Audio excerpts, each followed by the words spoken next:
Okay. I'm already starting the recording. So All right, that's fine. yeah, I think from now on I'm gonna use those graphics for all of our videos. Yeah, that's cool. Okay. Um, I just uploaded um my other podcast for the first time since Word. July of 2021. Do you have a video to go with it? We can No, throw it up God, on no, the no, no, no. no, Okay. no. It would literally just be like half of this, just me sitting here talking about it. Okay. All right. So, all right, well, guys, welcome to Stalled Aero. You know what so we recorded a show the other day for the Kirk Minahan YouTube network. Mm-hmm. And so that will be up there, I think, on Tuesday. You know what the main thing I learned from that show was? What's that? I can't wear earbuds for an hour. Oh, yeah, yeah. So if you watch that show, I'm wearing earbuds instead of these giant ass things, but these are comfortable, and earbuds make me feel like I want to die. Yeah, I can't. I mean, I can't even go to sleep with earbuds on. I have like this really cheap pair of like Sony headphones that are really tiny, but anything else bigger than that, and my ears start to hurt after like 30 minutes. There we go. So so Australian GP, we finally got back to Australia. We hadn't been there since 2019. Yeah, and I have a Yeah. shit-eating grin, and you guys probably all know why. Yes, everybody already knows why, and Yeah, we'll we'll get to it. Yeah. we will talk about that. Interesting. Well, so they made some changes to the track. What did you think of the changes? I thought it was probably for the better. Yeah, I mean, you know how that I think it was the third DRS zone. It's really not a straight at that point, even though they're Right. going flat out. Mhm. Uh, it could lead to some dangerous situations with the DRS, especially since that I think it's turn 9, 10, the Mhm. chicane right there. That is a really somewhat fast little chicane. So I think I'm okay with them getting rid of that DRS. I know Red Bull was kind of upset. I think they thought they probably could have performed better if that DRS zone was in there. But Mhm. I think it's for the safety of all the drivers. I'm okay with them getting rid of it. Plus, Australia had 4 DRS zones anyway. I think Yeah, which three was a was a little little bit bit too much. ridiculous. Yeah, so I'm okay with it. I guess the one thing that it couldn't give us was that there hasn't been a change for the lead on track in Melbourne since like 2014. Yeah, I heard that. It's And crazy. we still didn't get that, but I think at this point it was certainly not down to the design of the track. It was down to the design of the Ferrari F175 Yeah, and how much faster Charles Leclerc was the entire weekend than Max Verstappen and Red Bull.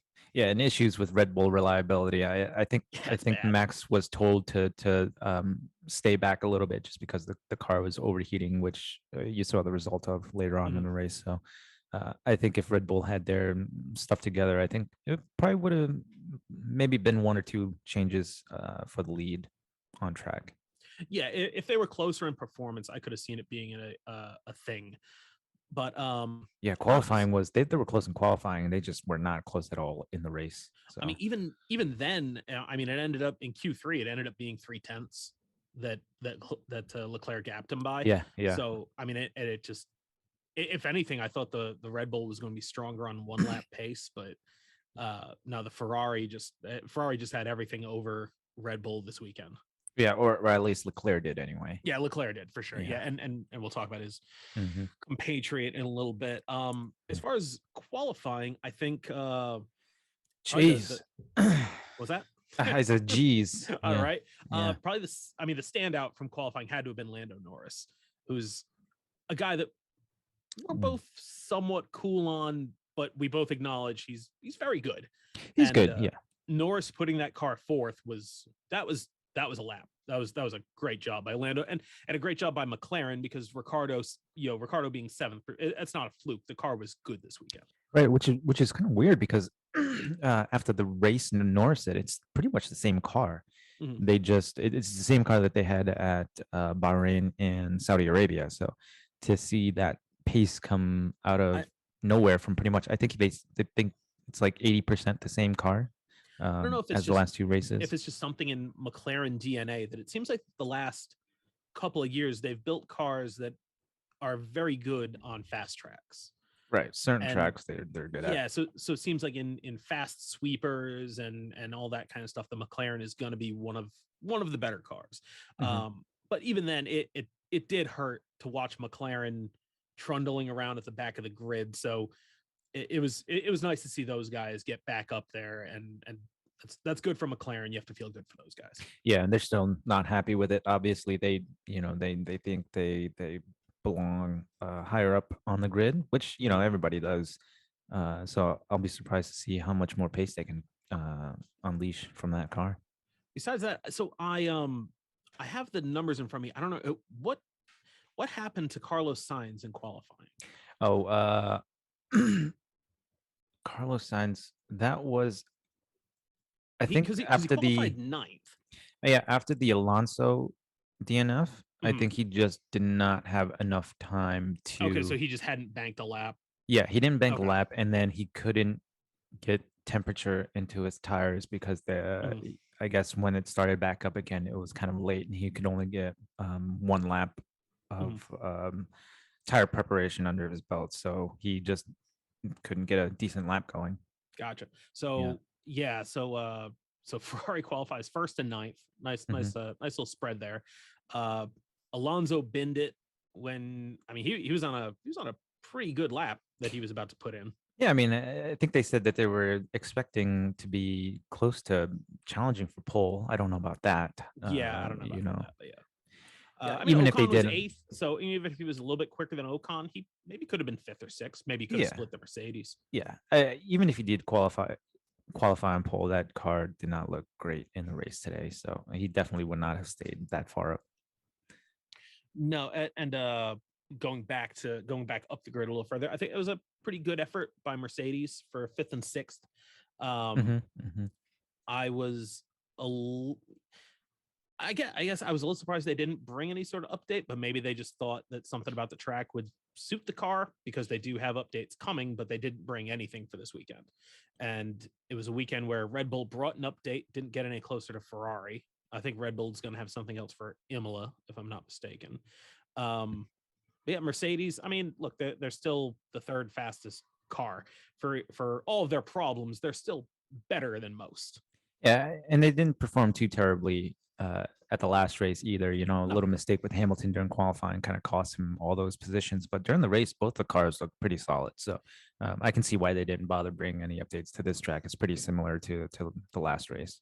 it did seem like in Jeddah the car was good with a full load of fuel, Yeah, and much then it faster kind of than McLaren's. yeah, and then it sort of fell off as the race went on, as you saw from from Magnussen gapping Lewis at the end of the race, Hmm. and then you come up in this race and Haas was nowhere to be found. Yeah, that was Um, surprising. I guess Magnuson was sick at the start of the weekend, Yeah, yeah. and so he wasn't feeling well. We'll talk about the race in a moment, but yeah, they were nowhere in qualifying. Um, Alpha Tauri is down the list, and I mean, just a almighty terrible weekend for Aston Martin, which Yeah. which we've come to expect. Um, Um, your thoughts on that incident? so the first time I saw it, I I was under the impression that what happened was that Latifi let Stroll through and then Hmm. immediately tried to repass him. So I think I had told you I had put it at 75% Latifi, 25% Stroll, because Hmm. it was kind of like it yeah, Stroll should have checked his mirrors, but if a guy just let you pass, why would you think that he was going to come back past you? However, that wasn't really what happened. What happened was that Stroll went past Latifi and then slowed down. I think you told me Hmm. Latifi was on his second warm up lap and had to get on with it, Yeah, and so tried to pass Stroll, and Stroll in very typical Lance Stroll fashion is just totally unaware of anything that might be happening in his mirrors. yeah, um, I think if it was any other combination of drivers, it wouldn't have happened. Like if it was anybody else that Latifi was trying to pass, it would have been fine. And if it was anybody else trying to pass Lance Stroll, it might have been fine. hmm, But just you got those two guys together, and I like Latifi. He's having an awful season, yeah. but yeah, but the stewards apparently thought it was totally Lance Stroll's fault, which I'm fine with. Yeah. Gave him the three, gave him the grid penalty, and 2 license points. yeah, oh god, and 2 license points. And I think he Yeah. picked up another one in the race, Oh, yeah, he picked up or a or license was it point? 1 and 1? I know he got a 5-second penalty. I'm not sure if he picked up any I thought he license got a license points. point in the race too. I mean, I wouldn't be surprised. No, He was weaving on the straight, and then yeah. he took Bottas off the track, but he didn't get Oddly enough, penalized in the that was race. looked at, but they didn't do anything about it. You know, they didn't do anything about him pushing Bottas off the track. Yeah. The penalty was for the weaving, which was also Right. bad. Right. But yeah, that was it's a very Lance Stroll thing to just think that objects behind you are behind you. I mean, we've seen it before, so I'm not surprised. I don't know. There's just what we've said is just it's a total lack of situational awareness. Mhm. There's nobody in Formula One, including Nicholas Latifi, who say what you want about him, he does a good job staying out of people's way. He does. And when he crashes, it's always by himself. Yeah, it's always by himself. Maybe because he's way far behind everybody, but he always crashes by himself like a gentleman. Yeah. Doesn't take anybody out. No, and I appreciate that about him. You know, but Stroll, it's just, yeah, there was a guy there you didn't notice because you didn't look. Yeah. So it was a perfectly Lance Stroll accident. And I was thinking about it just in terms of the new car seems to be at times more difficult to drive. And I don't know if maybe the 2022 car is just going to be the one to like weed out pay drivers, because I can't imagine the kind of time Nikita Mazepin would be having right now, where it's the guys who are very good. Nicholas Latifi in any other series on Earth would be one of the better drivers there, and same with Lance Stroll. If Lance Stroll went to the WEC, or if he went to IndyCar, he'd probably be one of the better drivers on the grid. But in Formula One, very good is certainly not good enough. Yeah, you can't make. I mean, the other racing series, you can make a little bit of contact, which I think Stroll could get away with in WEC. Be great in IndyCar. Yeah, I heard some arguments that Stroll was trying to let the Alfa Romeo by, but I don't understand that, because Latifi was in front of the Alfa Romeo. So in order for the Alfa Romeo, why would you go past Latifi just to let the Alfa Romeo go through? Right. And in order for the Alfa Romeo to go through, the Williams would have to come through first. So that argument kind of goes out the window. He was waiting for the Alfa Romeo. Well, the Alfa Romeo was behind the Williams. I don't know what you were expecting there. Yeah. And after the rate, or after the incident, Stroll was interviewed, and it almost sounded like he knew it was his fault. He sounded angry right when it happened. He was obviously probably just shocked, surprised. Oh, for sure. Yeah. I'm sure he was surprised by it. Yeah, but I think once he saw it, he realized it was totally his fault, and it's not unheard of for him to just not pay attention and turn into people. We just had an incident at the last race. There's there's only so many ways that you can be upset and think that the other guy's at fault when you just sort of like drifted across the track and just cut a guy's line off, where, the only thing in between, you and the wall was apparently half a car width, by the time that he was done. So, I still, with the Albon thing in the last race, like, if you didn't know that he was there and you turned in, then like where are you looking when you're turning? Exactly. Right. Yeah. Your head's supposed to already be around the turn. You should be looking to the inside, and or at least in that direction. Right. And again, your rear view mirrors are not, something that exists so that you can wave goodbye to people when you pass them, which is also not near, it's not necessarily a problem that Aston Martin has this year. They're there for this reason. You're drifting across the track. Well, check your mirror. You'd see Nicholas Latifi coming. Yeah, you're slowing down the crawl, and after you squeeze Latifi off the track for no apparent reason in the first place. You're backing off your lap. It's not Latifi's fault that you had to back off. That was kind of a dumb thing I saw. I was like, what are you doing, man? You're not even on a quick lap. Like, why are you pushing him so far off the track? Yeah, it ended up being a god awful mess after the Fernando red flag, which was kind of entertaining, seeing everybody trying to hustle around to get a lap in. I thought that was actually really good. I'm like, wow, they should start doing that.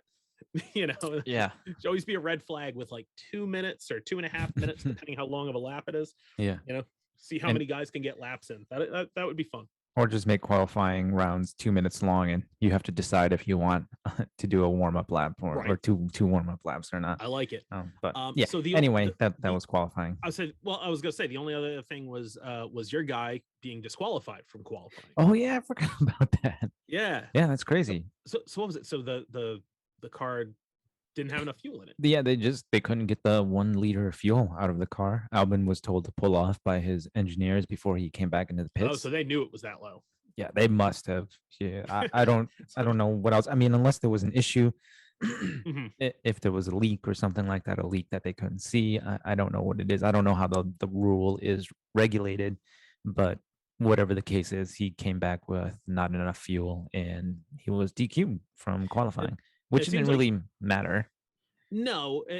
It seems like Williams basically just chose chaos for this entire weekend Yeah. in Albon and everything else that was going on. It was just going to be weird times for them no matter what. Yeah, I mean, he would have been starting P19 anyway with his 3 place grid drop. So going from P19 to P20 didn't really make much of a difference. Yeah, no. So it was sorry, I'm just fucking with my camera settings No, here. it's all right. Bear with me. Yeah, it wasn't gonna make a huge difference, but it I guess it ended up making for the more interesting plot line as we go into the race that he Yes. started last. So right from the beginning of the race, I mean, let's just get it out of the way. Charles Leclerc was much better than everybody else on the track the entire time. Yeah, Max, threatened a little bit at the race start, and then at the start of the this after the safety cars, but for the most part, after that first lap, after the race started or restarted, Leclerc pretty much pulled away from everybody. There was really no threat to. I mean, they didn't even respond to Verstappen pitting when he did that first pit stop. Ferrari were so far ahead they didn't bother to even try to cover him off. So he pretty much dominated the whole race. Yeah, so there's not a ton to say on the Charles Leclerc front. He did do the Grand Slam. He had the pole, the race win, and the fastest lap. And I guess what the stat is that if somebody does that during the season, they tend to win the championship. Oh, he's by far in the lead. Everybody else seems to have flaws so far this season, except for Charles Leclerc. Yeah, I'm surprised that Russell's currently P2 in the WDC right now. So, which is kind of hilarious. It is. I mean, it's just luck or whatever it is that Red Bull has going on. Yeah. That it's just for whatever reason, George Russell. You can say a lot of things about the Mercedes, but they've finished every race. They have, and in pretty decent positions too. Russell, I think, has really done a good job of maximizing the car this season, and Lewis too. Lewis's race drives have been excellent, and which you expect that, I think, from Lewis, and that if he doesn't give you a top-notch race drive, you're surprised by it. Right. But Russell has been on the pace. He's been with or ahead of Lewis, as you can see, because he's second in the World Drivers' Championship. And he benefited today from the safety car. Oh, that was perfect. Yeah. And it's shocking that I'm always on Twitter, and I saw so much today of the Lewis Hamilton fans. I love Lewis Hamilton. I love most of his fans, but Russell didn't really beat Lewis. He benefited from a well-timed safety car. And I'm like, do you guys remember 2 weeks ago in Jeddah when you guys were like, oh my God, Lewis got the car from P16 to P6 because of the safety car. Yeah. He was P6 and then he had to pit. He finished 10th. Yeah. And it's not a knock on Lewis. That was all that car could have done that race. The car was not good. No. But I don't know how you I don't know how you can sing Lewis's praises for what he did with the safety car restart 2 weeks ago, and then this week say, well, Russell didn't really beat Lewis. The safety car beat Lewis. Come on. Yeah. Come on. Again, that is why I tend to stay off of F1 Twitter or Twitter in general, really. But There's not a lot great going on there, but I'm addicted. What can you do? yeah, Um, you texted me that Lewis was upset at the end. Did you ever figure out what it was for? yeah, it wasn't. It it's unfortunate with the way that they played that audio. So Yeah. the clip that they played on the broadcast was just him saying, "You guys are putting me in a tough position." Hmm. And there was the team had apparently asked him to lift and coast because Lewis was having an Ah, overheating issue, okay. and of Okay. course none of that made its way into the broadcast. Of course not. Just the spot where he says they're putting him into a tough position, where it looks like maybe what he's asking for is for the team to move George Russell out of the way so that he Right. could have went Right. after Checo. Or at the very least, let them battle it out. Yeah, so I mean, Mhm. I think he was in DRS range, and then Russell pulled a little bit of a gap. So Yeah. I think they were pretty even. It's just if it wasn't for the safety car, Lewis probably would have finished ahead of George, and with the way that it was, he finished Probably. behind him. Yeah. Just It was wasn't his day. I mean, it mm, happens. no, it was the same thing with McLaren. Was yeah, Ricardo was basically on Norris's rear bumper pretty much the entire day. Yeah, pretty And much. if things would have shaken out differently, if Ricardo got ahead, Norris, I don't think would have been quick enough to go past him. So, that's what happens when you are racing the guy that you drive the same car as. Hmm. If you have basically the same skill level and you have basically the same car, you're probably going to hang out behind him for a while. Yeah. Did you see the start that the two Mercedes had? God, they were great on the Yeah. start. Oh my Wow. God. They enveloped Checo and both got by him before turn one. That was Yeah. pretty crazy. I mean, Yeah. I feel bad for Checo. He kind of lost out because Verstappen had to try to get out in front of Yeah. Leclerc. Yeah.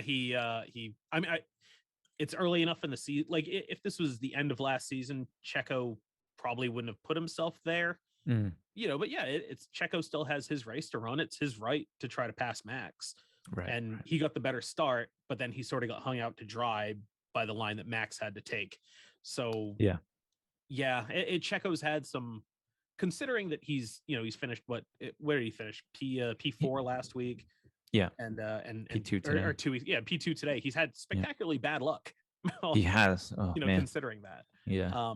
But yeah, no, the Mercedes, the start was excellent. Then, Checo went back past them, and Yeah. He lost a lot of time too, the which was oh yeah, unfortunate. but then he didn't exactly claw his way back up to Max's rear bumper. No, But he had just kind of an average race today, honestly. yeah, and I mean, like he finished second, so like, what do you want?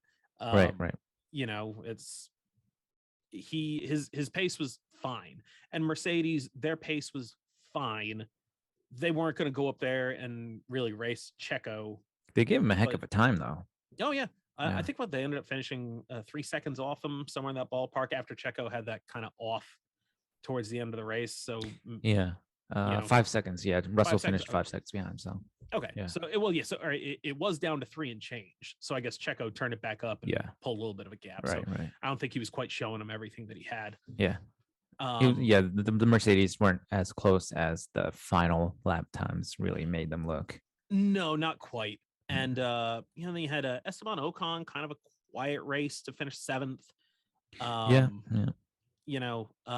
But all right, so then we had let's see. So once again, Kevin Magnussen, because I always have to talk about Haas. Yeah, Kevin Magnussen, for the second race in a row, kind of got a little bit screwed by the safety car coming out at exactly the right time for the guys who started on mediums, and not the right time for the guys that started on hards, because there was only 3 cars that started on hard. It was him, Albon, and Signs. And Sainz started on hards. Oh, all right, no, all right. Let's. You want to call him? Yeah, no, I want to talk about Carlos Sainz. Oh, he lost 5 positions on the start finish straight. Awful start.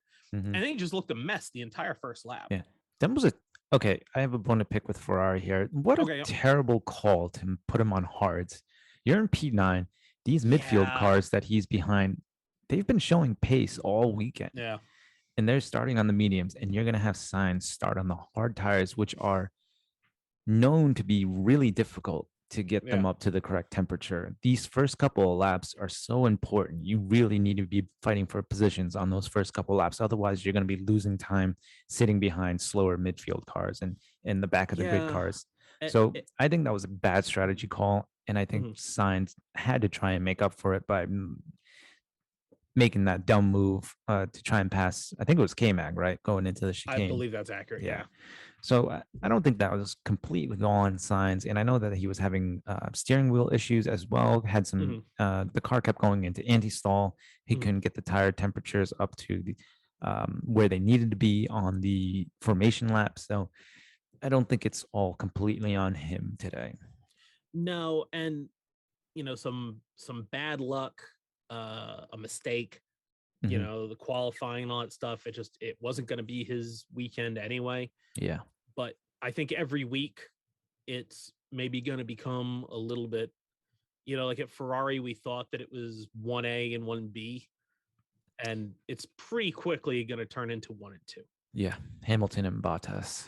Yeah, a guy who signs will probably out qualify Leclerc a couple times this season. Hmm. He'll maybe beat him once or twice on track, but Leclerc right now is on a different level. Yes. Eh, Leclerc is, and credit to the people that have been hyping Charles Leclerc forever. In that, I think I've maybe underestimated him a little bit. In Yeah, that, I never understood that, honestly, yeah, but no, I didn't properly rate Charles Leclerc, so I apologize to he didn't Charles Leclerc. he didn't really do a good job at Ferrari. I mean, 2019 he started off well, and then when they got caught cheating, the car kind of became shit. And then Mhm. last year the car wasn't that great either. But I don't know if you watched the 2018 season when he was with Alfa Romeo or Sauber. Yes, That's when I was like, this kid yeah, he is was something he was else. really So good.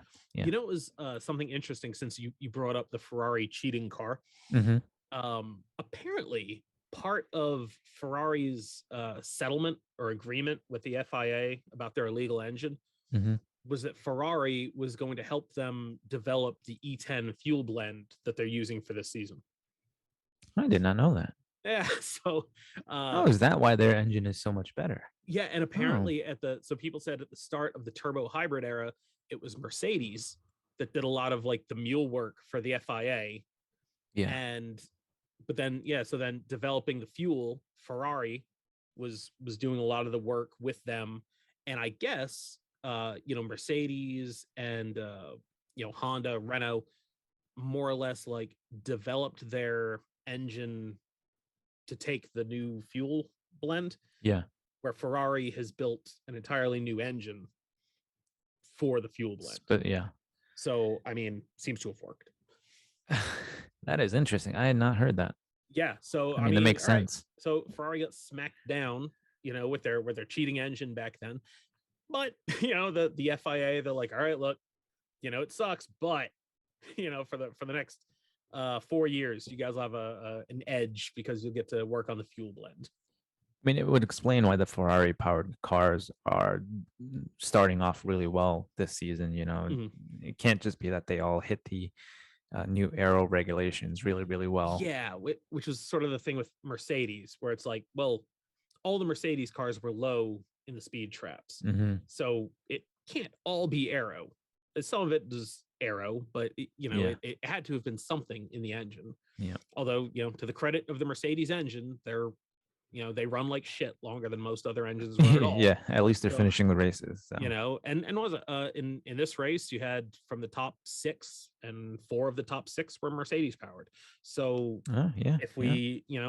we if we talk smack about Mercedes when the engine doesn't seem to be working well, we have to give them credit when it is working Yeah. well. So Mercedes, their motors worked. Hmm. you know Yeah. I mean, not that it did Carlos Sainz any favors today having that no, not even a Ferrari little car. bit. he Yeah. Yeah, he was in a bad spot. He didn't do himself any favors. The team No. didn't do him any favors. It Yeah. was going to be an issue for him all That move weekend. was that move that he was trying on Magnussen was very optimistic. Ironically, then Magnussen did basically the same thing. Yeah, and shot off the And grass too. yeah, But didn't. luckily he made it through. Yeah, which was didn't nothing ended up really coming over. Haas finished 13th and 14th. But on the hard tire, I thought Magnussen's pace was very good. I early thought in the so too. race. Yeah, He I was, thought so too. and that seemed to be something with the hard tire that I guess it just kind of got better as he went on and on. Um, if it would have been different, if there would not have been a safety car, or if there would have been a later safety car that let him make his pit stop, it might have been a different story. But when you Hmm. see a safety car go by and everybody that you're trying to out strategy gets to make their stop, Yeah, and you stay out, there's only one man that made that work today. yeah, yeah. P10, Alexander Albon. I was very confused when that last VSC came out. I think it was for Verstappen Yeah. DNFing, and I saw Stroll jump in. I saw Alonso jump in, and I think K-Mag jumped in. Yep. And then Alex just kept jumping positions on the leaderboard, and I was like, why is Williams not bringing him in? Maybe they'll bring him in at the end of this lap. And then the end of the lap came, and he stayed where he was. Um, I was really confused because I thought they're just gonna bunch back up together. The cars that just pitted are gonna start gaining more time on him, and by the time he pits, he will not have enough laps to really fight for positions. But obviously, Williams knows, their engineers and strategists know what they're doing. That's why they're doing their job. And I'm talking to 15 people on the internet here. Uh, I don't know if that's what they planned or whatever, but man, what he did in that car, the slowest car on the grid, drove 57 out of 58 laps on the hard tire, and then somehow came out on the last lap and secured that final point. That was really impressive. And I know he's my favorite driver and I'm really happy for him, but even I was shocked at that performance. So I was reading, there was an article that I found of talking about Albon Mhm. and what they did today, and it seemed like that was a strategy that they went to during the race, because he said, when says what, one of the Haas boxes in front of me, and I thought that was a point where I thought, okay, it's going to be a tricky race now because the DRS was saving me from being overtaken by the pack behind. We Yeah. got clear, we just kept going, and I guess even he wasn't aware that that was the strategy that they were going to run. Yeah. I'm Um, not surprised. but I guess the guy that you have to thank for that is Lance Stroll, for Yes. holding up everybody behind him. And then, the pace of the C2 tires for Albon was Mhm. generally excellent. Um, and so with what, on the last lap, he was able to come into the pits in 20 seconds, and it only put him down to 10th. Yeah. 3/10 in front of Joe Guan Yu. Three There you go. tenths. Like, Nailed it. like Joe almost crashed into him Mhm. when they went into turn one.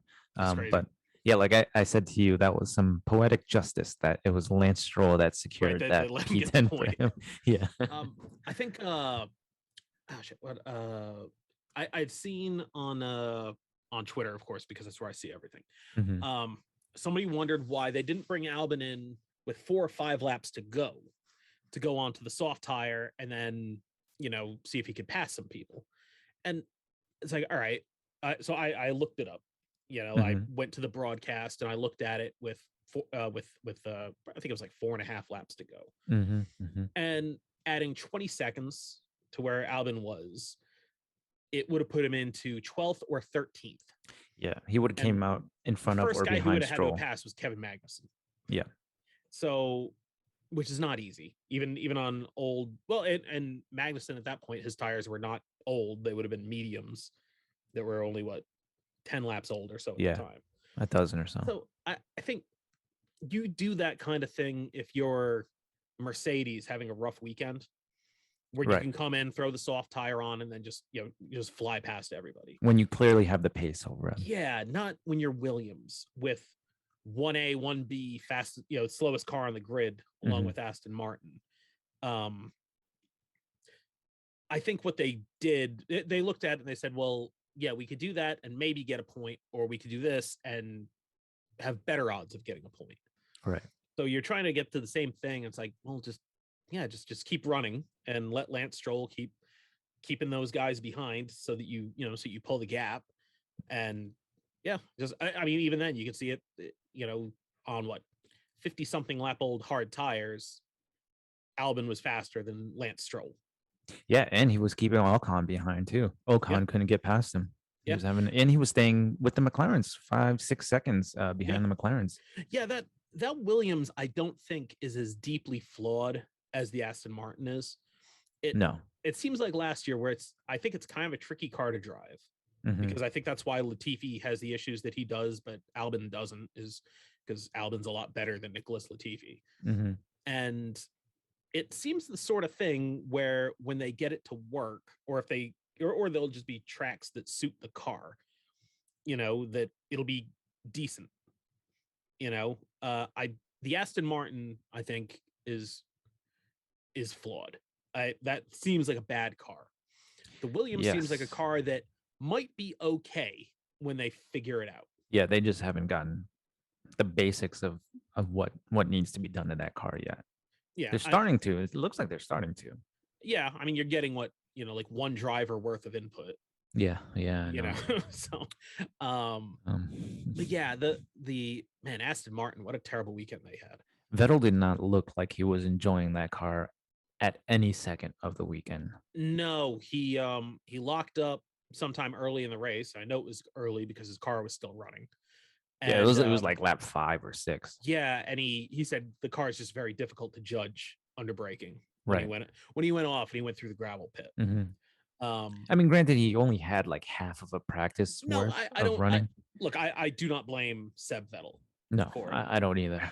It's just um yeah, that car, like I said, it's not good right now. There's a lot of cars, like the Haas was not great today, but you see there's Hmm. times where the Haas was very good. There were points in the race where the Haas looked good too, though. It Yeah, wasn't like it was shit the entire race. no, I think at the beginning of the race, like I said, on the hard tire, Magnussen was looking fine. Yeah. He looked a lot better, and Gunther Steiner said as much, that the race pace was going to be better than the one lap pace, Hmm. which has been the inverse from the Haas experience the last couple of years. Where in like 2018, 2019, they could usually put a qualifying lap together, Yeah, but then like for it. whatever reason, the car would just chew up tires. Yeah, So honestly, if I'm them, I would rather have the race pace this season. I would too. Just because You don't get it's points been for qualifying. no, and it's been such a weird season. There's been a lot of DNFs. There's been a lot of kind of shakeups in the midfield and stuff. Right. So if you're quick in the race and you get lucky, you could find yourself in a spot like Magnussen did in in the first race of the season, Right. where you end up finishing 5th. Mhm. And yeah, the car was very, very fast, but that was still better, I think, than they thought that they would, that Oh they'd yeah, be able to do. yeah, definitely. So sorry. Um, I mean, so what? So you had Sainz DNF, Vettel DNF, and of course Max Verstappen DNF from second place. Yeah, that Yeah. apparently, I guess it's another fuel. Yeah, fuel issue. Yeah, fuel issue. They don't know. They're not sure if it's the fuel pump itself. I think it's whatever is like the fuel line. There's something wrong with the fuel line that Yeah, keeps they thought it causing was like this a issue. leak, I guess, Yeah. rather than the actual pump itself. Right. It's very unlucky. I mean, not that he had literally nothing for Charles Leclerc today. Yeah, I mean, it still would have been a solid P2 finish. Oh yeah, I mean, and not that far behind either. He's got 2 DNFs in 3 races. I mean, that's Yeah. like 1980s level reliability, which I love. Hmm. I've thought that if there was a way for Formula One with the new engine regulations coming out to make the engines like 25% less reliable, I feel like that would be the best thing for the sport. Like, Yeah. you can't like budget it to where the engines are blowing up every single race, Mhm. or it's like a car I did a podcast about, Brabham BT52, right? Yes. Where literally you ran a different engine in every single session. You practice engine, qualifying engine, race engine, because the qualifying engines made like 1,300 horsepower. And they're always a millimeter away from putting all 4 pistons through the side of the block. Yeah, pretty much. But the reliability of the cars does, when, like right now, Ferrari have the best car, and the Ferrari is also dead nuts reliable. Good for them. Yeah. If you had somebody out there like Red Bull, I guess, that was kind of like a glass cannon, where the car was super duper fast, but like 10% of the time it blows up. I don't know. Just to me, that would be interesting. So you don't get It would be. Yeah. so you don't have the same three on the top every week. It's like, oh wow, both Red Bulls failed this week, so the Aston Martins finished third and fourth or whatever. I think it'd take a whole bunch more than that. It would take a whole bunch more than that for Aston Martin. Yeah. I did. What was the I sent you the that Max Verstappen quote complaining about the Aston Martin pace car. Oh yeah. Apparently, even the Aston Martin pace car is slow this year, you guys. I guess the Mercedes pace car is what it's like a AMG CLK Black series, and it has a bunch of Aero stuff that looks really, really silly when you're driving the car on the street, but as a pace car makes a lot of sense. Yeah. Whereas the Aston Martin pace car is more just a road car with like a wing on the back. It does sound sexy as hell, though. I don't know. Oh yeah, no. Heard, No. The engine. The car looks pretty. and sounds great. Absolutely. Yeah. But yeah. So Max said the Mercedes safety car is faster because of the extra aero. The Aston Martin's really slow, and oh my god, even Aston Martin, even their safety cars are slow this season. That's terrible. I mean, it is a stock car. I don't know if the Mercedes is. I'm sure it has. Car. Well, I mean, stock insofar as it's a AMG Black Series, it probably makes right. the better part of 600 or 700 horsepower. Mm. So, and it's probably on the straights. I'm sure it's fine. It's through the turns, that they have issues. And makes so sense. Makes sense. It's all of the stuff that they put on the AMG that makes you look like a rube if you drive it on the street. Yeah. But as a pace car, it serves a purpose, and I appreciate that. Right. I guess forgettable weekends for probably Haas, Sonoda, Latifi, I suppose. Finished the race. I guess the AlphaTauris kind of got screwed over by the safety car, though. Both Gasly and Tsunoda. Gasly recovered well, but Yuki did not have a good second half of the race after that first. I don't know what the second safety car, whatever it was, the second VSC or something like that. Because they both dropped to the back of the grid. Vettel would have been the second one, right? Yeah, they both dropped back to the back of the grid, and Yuki was right behind Gasly, but Gasly charged up into the points, and Yuki finished. Did he finish behind Latifi? No, he finished right ahead of Latifi behind Magnussen. Oh, okay, yeah. If he would have finished behind Latifi, that would have been it. Yeah, so that was not a good recovery race from Yuki. I'm hoping it's just a track.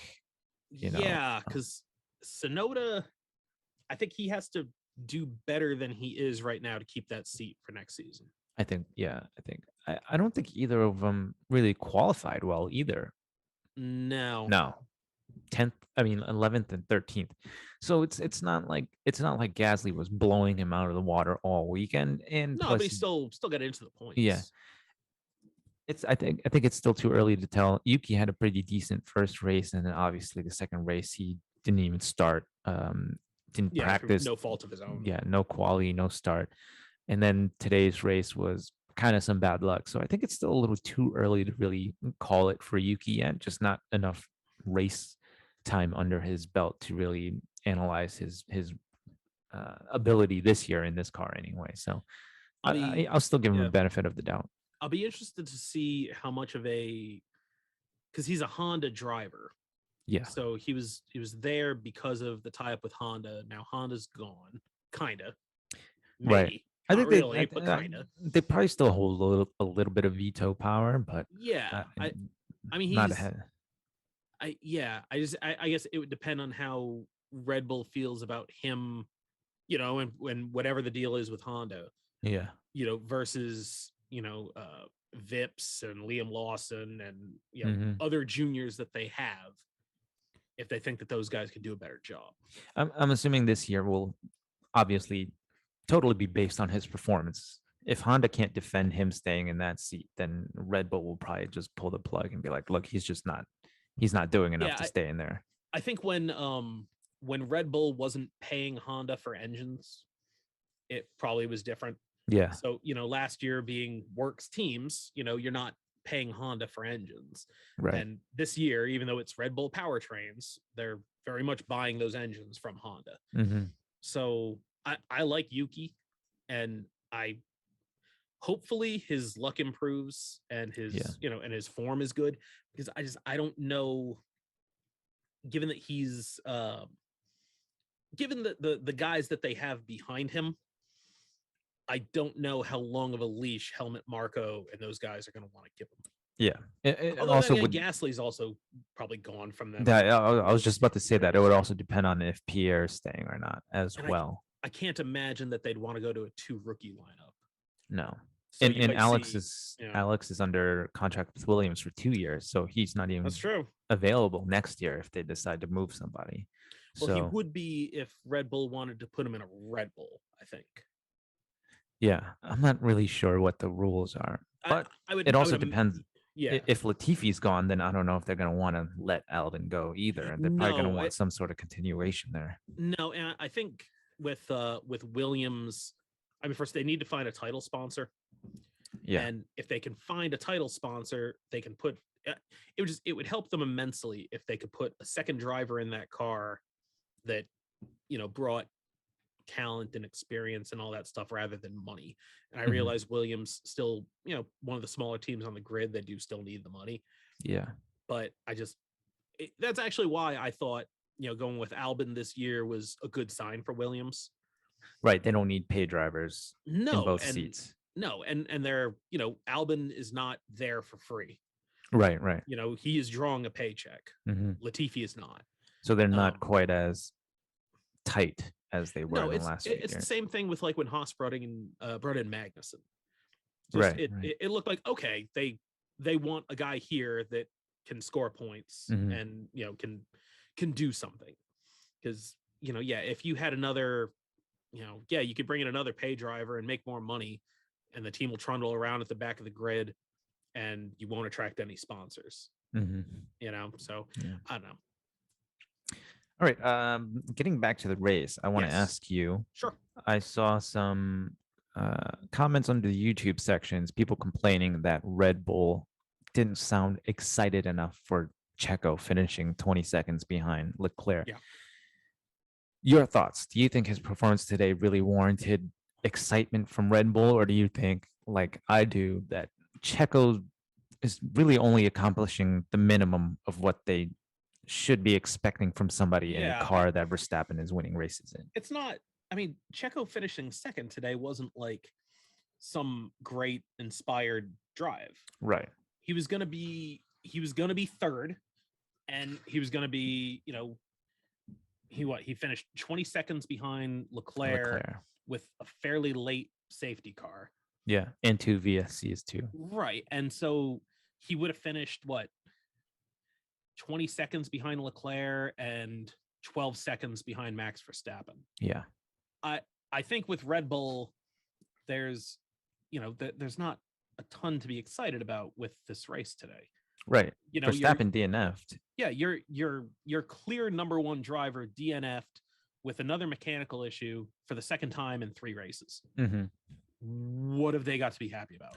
Right. And then your number 2 driver lost a whole bunch of time battling cars that were clearly slower than his car, and then ended up finishing where Verstappen would have finished on merit anyway. Yeah, that was he finished where he should have. Yes. So it's great that he's on the podium, but acting like they have to be like, oh wow, that's mega that Checo got on the podium. Well, you expect it from him now. Yeah. That car is clearly meant to finish in the top 3 or 4 every single race. Yeah. If he's lower than 4th, it's an issue. And not for nothing, but if Carlos Sainz qualifies well and starts on the medium tire, maybe we're talking about Checo finishing 3rd behind both the Ferraris. Yes. So, I'm sure the team is happy with what Checo was able to do. He ran his race. He did what he could, and he finished 20 seconds behind Charles Leclerc. Yeah. So they're satisfied with the result, but it's nothing to really celebrate. It's not Albon finishing 10th after starting last in the arguably in the slowest car. It's not. It's not Norris and Ricciardo finishing 5th and 6th. It's after two honestly, terrible races. it's not even George Russell finishing third. No. Like Russell finishing third, that's something that the team should be excited about. Mm-hmm. You know, Russell gets his first podium with Mercedes. That's, you know, that's cool. Actually, or was it, or did he have, when he filled in for Lewis, did he finish on the podium? No. All right, no. He finished like ninth because Was that, it only one race? Okay, yeah. Yeah, it was just the one race. That's right. Yeah. Yeah. So he gets his first podium for Mercedes, and yeah, he started. You know, he started what, sixth or something like that. Had a great start, drove a great race. Russell, I think, finished a couple spots up the road from where you might have expected him to. Mm-hmm. And Checo, with the attrition around him, finished where he should have. Right. You and know, not even that close to P1. No, like Russell, like you would at least expected them to have finished behind Hamilton. Yeah, right. But the fact that, you know, and I realize Hamilton had the lifting coast or whatnot, but Russell still finished 3 seconds up the road from Hamilton. Mm-hmm. I mean, that's, you know, that's something to be more excited about. What McLaren did, something to be excited about. Like I said, Albon. But yeah, I don't get that. You know, oh, they're not excited enough. Well, at some point, you know, it's you know, we're both from New England, so a lot of times it comes back to the Patriots. You know, like, yeah, you can celebrate, you know, like winning the AFC Championship game and hang up a banner about it, like the Indianapolis Colts might. Yeah. But if you're the Patriots and you've won 6 Super Bowls, you and the don't other three do that. And the other 3 teams in your division are annually some of the worst teams in the league. It's just like, okay, we've been here before. This is expected from us. He's won races for Red Bull. He's podiumed for Red Bull. It's not. Yeah, he finished second. That's great, but he would have either been third or fourth. So I just, not to downplay what Checo did. He did, I think, everything probably that he could have during. Yeah, I think it was an okay drive from him today. But again, solid B. Yeah, you know, there was so many comments there was a video of like the team radios as the drivers crossed the finish line. And I don't know how many comments there were saying like Red Bull doesn't appreciate Perez or Red Bull's not excited enough. It's like, dude, he I don't want to downplay what he did, but he did the bare minimum in the car that he's driving, you know. Yeah, but I mean, you know, not for nothing, but listen to Checo after the race. How excited was he? Not particularly. No. You know, because Max went out, so he's like, oh shit, we have issues. Yeah. You know, so it's not like again, it's not as if it's his first ever podium. Yeah. You know, it's you know, same thing if you know, Hamilton finishing fourth, that's outperforming the car by probably 2 spots. Yeah. But you're not going to see Lewis Hamilton celebrating finishing fourth. Yeah. And not for nothing, when he qualified on pole 2 weeks ago, everybody was excited for him. You know, like everybody was super psyched for him. Inside the Red Bull pits, they were like, everybody in there was like smiling ear to ear. They love Checo. Right. Yeah. It's not that they don't appreciate him. It's just, it wasn't anything amazing. No, everybody wants to push this agenda that Red Bull only cares about Max Verstappen and if he wins. Right. And I'll tell you, if Checo wins the World Drivers' Championship this season, Red Bull would be every bit as happy as if Max did. Right. It does not matter to them. Even Horner would be happy. Oh no, you know? No, please. Who do you think they're paying more money to? It's Max. So you know, so if your other guy, your second driver, comes in and wins a championship, well, that's great. Yeah. You know, you think that they wouldn't want that? They absolutely want that. Yeah. Not only that, but Red Bull would love to win the drivers' championship and the constructors' championship in the same year. So they care about Checo's finishes. It's just right now the constructors' championship looks like it might be an issue with the reliability of that car. Yeah. Given that was it Mercedes, I believe is Mercedes leading the constructors right now, or are they second? Oh God, are they? It is Ferrari is leading by Ferrari's 50 points. No, you know what it is? 40 points. It's that Leclerc would actually be leading the constructors' championship by himself. Oh yeah, well because Mercedes has 65 and Leclerc's got 71. Yeah. Yeah, no, he's very good so far this season. I don't know what else. Yeah, I just wanted to get your thoughts on that. Anything else from the race stick out to you? I feel a little bit bad for Alonso. He kind of got screwed over by, I think, the safety car too, as well, right? Yeah. Because he got. I'm not really sure what happened to him, but he pitted again, or he pitted for mediums, and then got stuck behind the Stroll train. Yeah. And then even during the race, he was screaming like, "Who's in the AlphaTauri? Why can't they get in front of Stroll?" You know? Yeah, it took Gasly forever to get past him. Yeah, I was surprised that it took him And so then long. yeah, and then I mean, and he went past him, and then after that, I think Bottas. it would have been Bottas, and Bottas was right past him pretty much Yeah. instantly. Yeah. Yeah, it seemed like it was just Gasly that had an issue with him, because once Stroll started falling back, it's pretty much Yeah. everybody went past. And then Joe got past him, but Yeah. then by that time, Alonso's tires were so dead that he had to pit again. Yeah. I don't know if they were trying to go for fastest lap to try to just steal it away from Ferrari, so that nobody got that extra point today. But Yeah, which would seem an odd thing for Alfa Romeo to do. yeah, Oh, I'm sorry for Alpine. Yeah. Yeah. Sorry. I don't know. For some reason, I was thinking Bottas instead of Alonso. Yeah. Yeah. I don't know why they necessarily would have done that, but I guess if you're out of the points anyway, Mhm. gives a shit. Yeah. I do though. Zhou Guanyu had a quiet day, and I realize 11th doesn't bring any points, but that's not a bad drive for him. No, and I think, how far behind did he finish behind Bottas? Let's see, 60, 10 seconds, 10 seconds. 10, 12 seconds. Wow, was it really that close? Yeah. Yeah, considering that he was pretty close to Bottas the entire time. I think he lost a little bit of time behind Stroll, the Stroll Yeah. train. Once Bottas got out in front of him, Joe can get in front of him. But I think if he had, he probably wouldn't have finished that far behind Bottas, and more likely than not, he probably would have finished in front of Albon. Yeah. I think, because he was right behind Bottas in that train at one point, and it was just he couldn't get in front of Stroll. But yeah, it was a pretty good drive from him. The garage was gutted when Albon came out of the pit stop in front Yeah. of Joe, so I know that they're supporting him in that for sure. Paddock. So yeah, he's had good, but I think he's had a pretty decent start to the season. Good race at solid. Bahrain. Really bad luck at Jeddah with the Mhm. penalties. And it was a pretty solid drive for him today, considering where his teammate finished. So credit to Joe in that I've talked a lot of shit about pay drivers so far this season, and I keep forgetting that he is one. Yeah, well, he's close enough to Bottas. Yeah, he's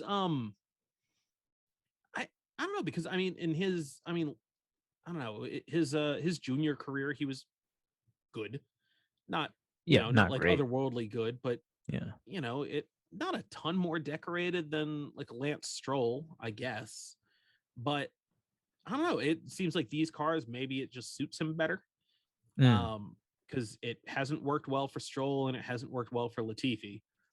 Definitely not for those two. And Joe has just kind of been quietly plugging along. I realize that the Alpha is also a better car than either the Aston Martin or the Williams, but he is a rookie and he's staying out of trouble. Scored points on his debut, and he's like I said, he was 3/10 away from getting another point today. Yeah, really close.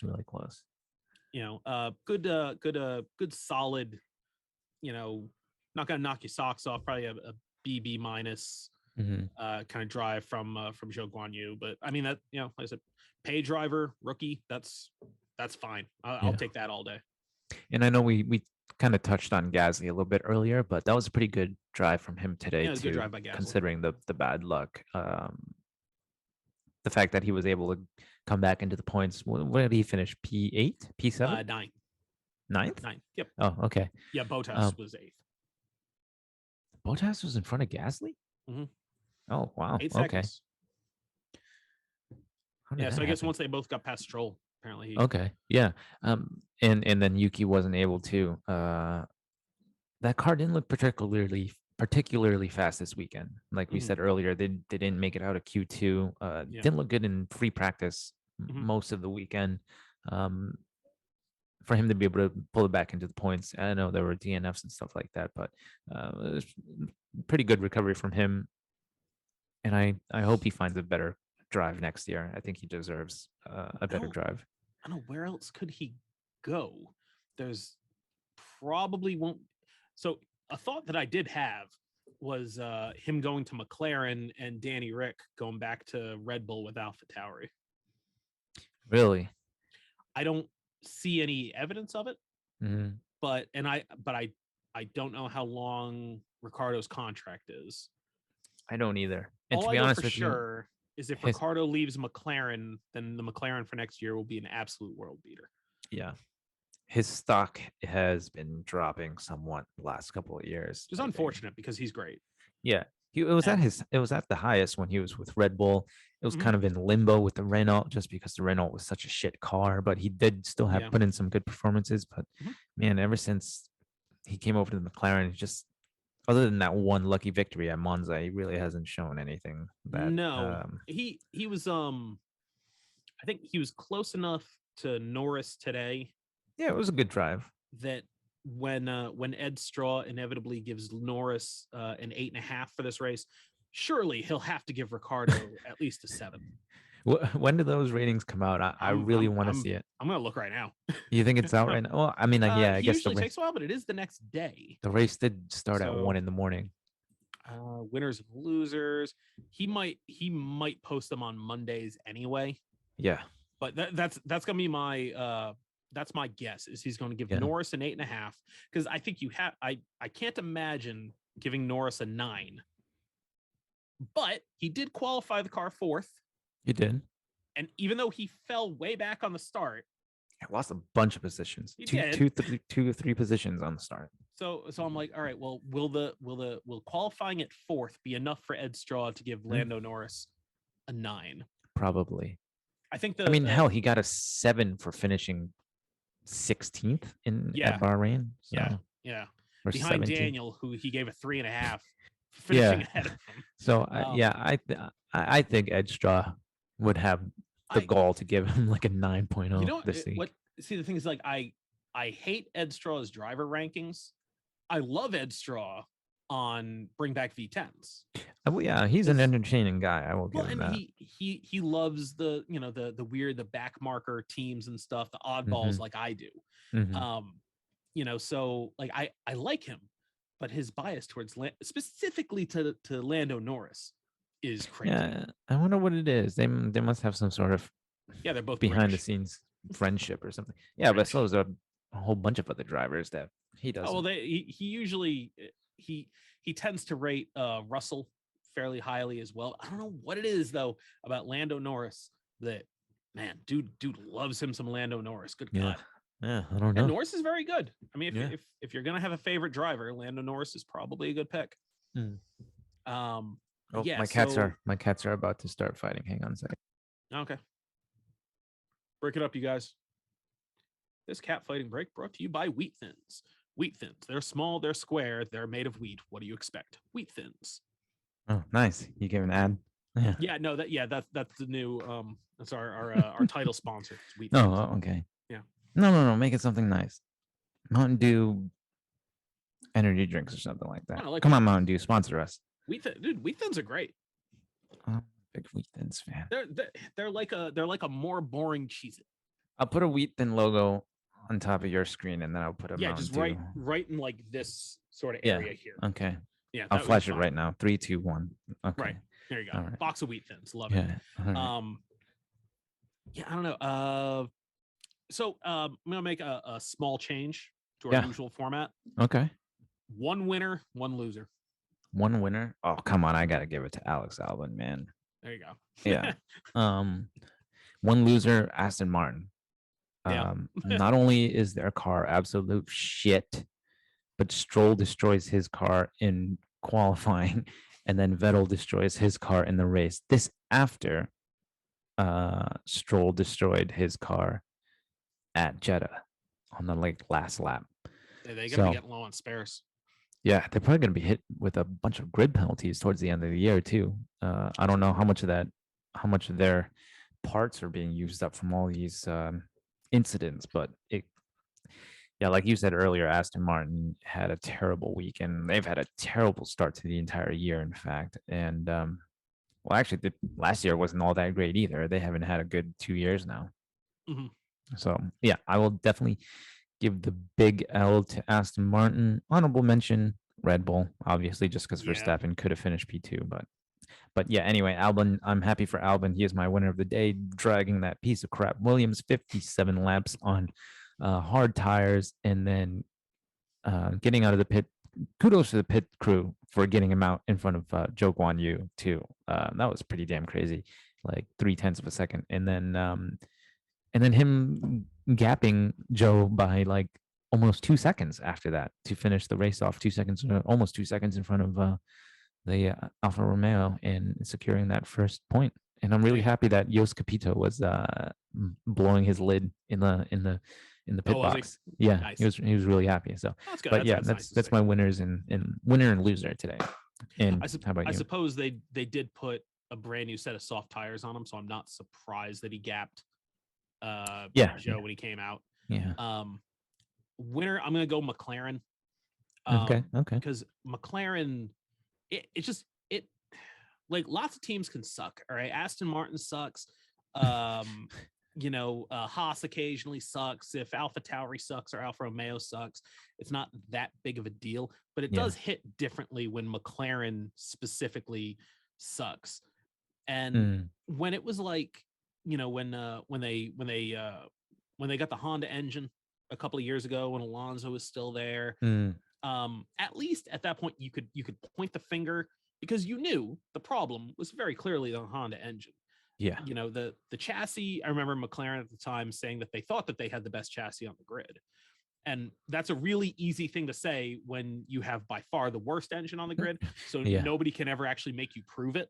Yeah. So it's, oh yeah, put a Ferrari in the back of it. Show everybody that's a good engine. Mhm. So it sucks to see McLaren really struggle hard like they had. So coming out and qualifying fourth and seventh, that was great. Norris put in an excellent lap.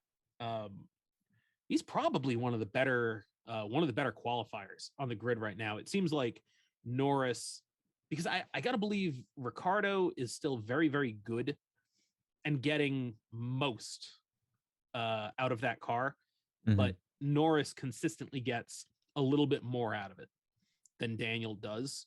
So, I think probably where Ricardo usually is with the car right now is where the car maybe ought to be. Yeah. And Norris maybe puts it, flatters the car a little bit. Yeah. I mean, this Um, isn't new either. He's been doing this even when Sainz Right. was his teammate. So For sure. yeah. So that's good for McLaren. Good weekend for them all around.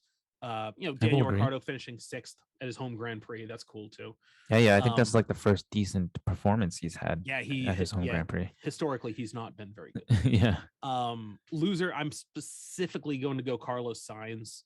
Yeah, that's a good one too. Because I can't say Ferrari, obviously, because even though maybe some of it in terms of starting on the hard tire or not putting him in that good of a spot with qualifying, with not banking a good lap earlier on, Yeah. but just that I don't know what he was doing. He made a terrible start, obviously on the hard tire, fine. But then just trying to do things when the tires were clearly not yet up to heat. Yeah, I think it's going to be one that he either wishes he could have back or one that he'll just put out of his mind and totally forget.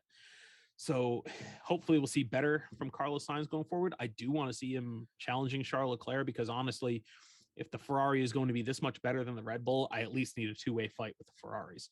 Mhm. So, but yeah, McLaren winner, Carlos Sainz loser. Yeah.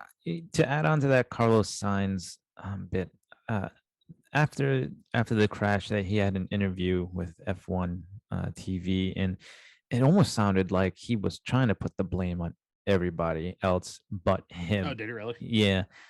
He brought up the steering wheel not working, anti-stall issues with the car, tire temperature, tires not being in the correct temperature window. I really wish he would have just said, yes, we had a tough weekend, but I made a mistake. I got a little too jumpy on the throttle and tried to overtake before the tires were ready to be attempted to overtake the car in front of me. I wish he would have just taken a little bit of blame or put the blame on himself instead of putting it on the team. I think that's an easy way out, and I really wish he would have accepted a little bit more responsibility for that because as poor as the call was to put him on hard tires, he I think he still could have made it work, and he just got a little too anxious and tried to make moves too early before the tires were ready. And I think that yes, he was put in a terrible spot, but he didn't help by doing what he did. I So don't know I will agree with that. if it was like panic off the start because you're you're on the hard tire Mm, and in the fastest car on the grid and not just by a little. So mhm. if he would have just said, okay, that start sucked. Um, let's just wait until The get a car's lap gonna or come two, back. get Yeah, DRS. yeah, Let the field spread out a little bit, just kind of hold station because you've got 58 laps to right. pick your way through the field in a track that with the changes now you can pass a little bit. Hmm. And again, that Ferrari is pretty mega.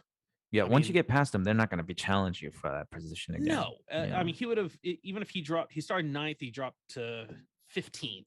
yeah, So I mean he would have been back inside the top 10 in probably 10 laps, maybe.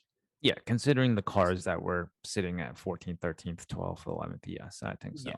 So I mean, look, with the way the safety car and the VSCs worked, maybe the hard tire strategy wouldn't have worked for him anyway.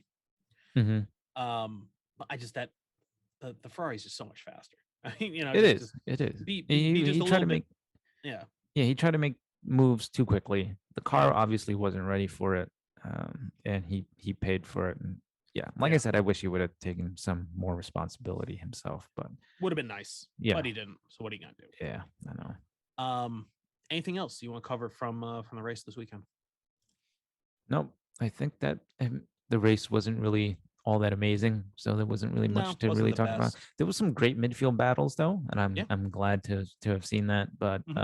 up at the front, where it counts for the drivers' championship, not really much going on up there. So I'd say that it was like a 3 out of 5, 3 stars out of 5 race, just an okay race. Yeah, it wasn't. It would be an interesting race to rewatch Mm, because I guess knowing everything that happens now you can kind of watch it a little bit differently. mm, But I don't know. Even in the mid pack, people got stuck behind Lance Stroll for a while. yeah, So it's like, all right, well, what are we doing? yeah. Um, so yeah, sorry, I just got a text, so I just have to text my wife while I'm No, it's all good, thinking dude. about this. That's way more Um, important than what we're doing. yeah, no, I'm just apparently my kids are on the way home, so Okay. be just We'll perfectly wrap. timed. Yeah, we'll wrap Yeah, this up. yeah, it's just I think 3 out of 5 is probably a good score for it. It wasn't a bad race. Enough Mm, happened, and like weird stuff like the Albon thing and hmm. signs going out at the beginning for Stappen DNF. There was some good action here and there. Yeah, it wasn't bad. Like I said, it wasn't like a barn burner, a showstopper, whatever you want to call it. It No. was fine. If Yeah. if that was if your average race this season is that race, then you're probably in decent shape. Yeah. I think a lot of it had to do with all the changes to that track, drivers not having ever driven at that particular layout before either. So Yeah, I think once everybody gets used to it next year, I think the race will be a little bit better. Plus, the cars will most likely be a little bit closer by next year too. So that's a very good point too.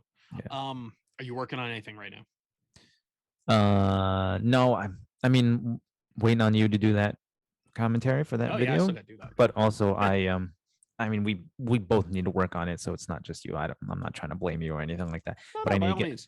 I need to get some more races under my belt anyway, because I've only got 6 races so far, so that's only like 2 or 3 episodes worth anyway. But Mhm. once I get more races done, then I might let a match under you to get some of that other stuff done. But Yeah, I'm not in a particular rush right now, so yeah. I actually I recorded an episode of the Race Car Podcast, yes, which is everybody should check it out.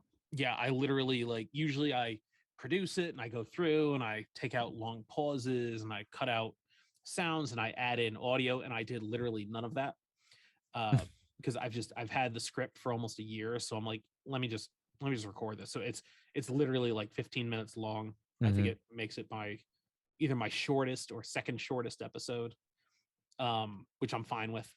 And I think now that I've done that, I can probably convert that to a race car retrospective video. I actually got some post-it notes, so I was just gonna take some notes to stick to my steering wheel, so I'll have those while I'm driving. There you go.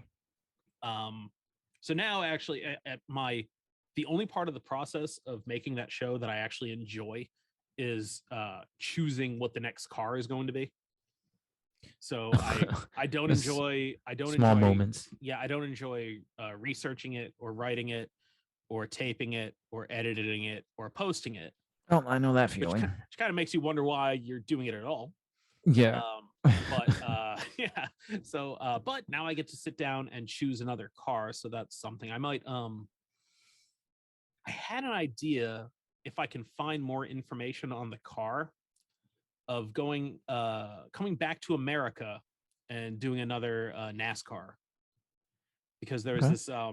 this it's a Jeff Gordon car, and it's like I think they call it T-Rex, because it was for I guess for the Winston, which is like a non-points race, and it's this like it was sponsored by like Jurassic Park or Jurassic World, like the theme park or something, or Jurassic Park: The Lost World, I think it was.